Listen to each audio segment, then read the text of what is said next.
ఈ దొంగలింట్ల పీనుకెళ్ళా ఏం తాషిడిగాళ్ళు మోపైనరో అల్లా అయోధ్య రాములవారి గుడి అంటే ఎంత పెద్ద గుడి ఏం కథ దునియంతా అయోధ్య రాములవారి గుడి దిక్కే తొంగి చూసేటట్టు ఓపెనింగ్ చేసిర్రు. దునియా దేశాలకెళ్ళి ఎంతో మంది జనాలు వస్తారని అయోధ్య పట్టణాన్ని కోట్లు ఖర్చు పెట్టి ముస్తాబు చేసిర్రు. కానీ ఏం ఫాయిదా, తాళం పెట్టి గొల్లెం మరిచినట్టు చేస్తుర్రు అక్కడ ఆఫీసర్లు. దొంగలు ఊకుంటారా? వాళ్ళ ప్రతిభా పాఠవాలు మంచిగా చూపిస్తుర్రు గిట్లా. ఓరి వీళ్ళ పిండం పిల్లుల వేట నెరి గింత అధ్వానం ఉన్నారేంద్ర నాయన. అయోధ్య పట్టణంలో డెకరేషన్ కోసం పెట్టిన 50 లక్షల ఇలువ కల్లా లైట్లను ఇత్తుకు లేకుండా ఎత్తుకపోయారట దొంగ మొగపోలు.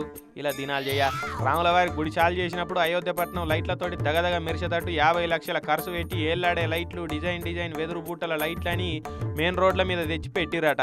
ఇక ఆ లైట్లతోటి రాత్రి పూట చూస్తే గుడి ఎలుగుల నడవ ఏమన్నా కనిపించేదా? కానీ ఎవరి దినాలైనాయో దొంగ మొగపోలు వచ్చి భక్తిపథం రామపదం రోడ్లలో ఉన్న లైట్లను పుట్లకో ఎత్తుకపోయారట.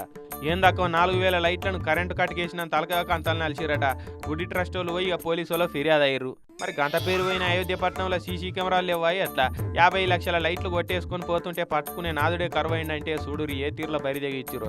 ఇప్పుడే కాదు గుడిచాలైన కొత్తలో కూడా పాపం మస్తు మంది భక్తుల సామాన్లు ఫోన్లు పర్సులు పైసలు కూడా కొట్టేసిరు దొంగ తాసిడిగాళ్ళు. అయోధ్యలకి ఈ పనులు చేస్తురంటే ఖచ్చితంగా వీళ్ళు రావణ సూర్యుని బ్యాచ్ వాళ్ళే అయి ఉంటారని అయోధ్య పోయిన భక్తులు ఆగ్రహం అవుతురట.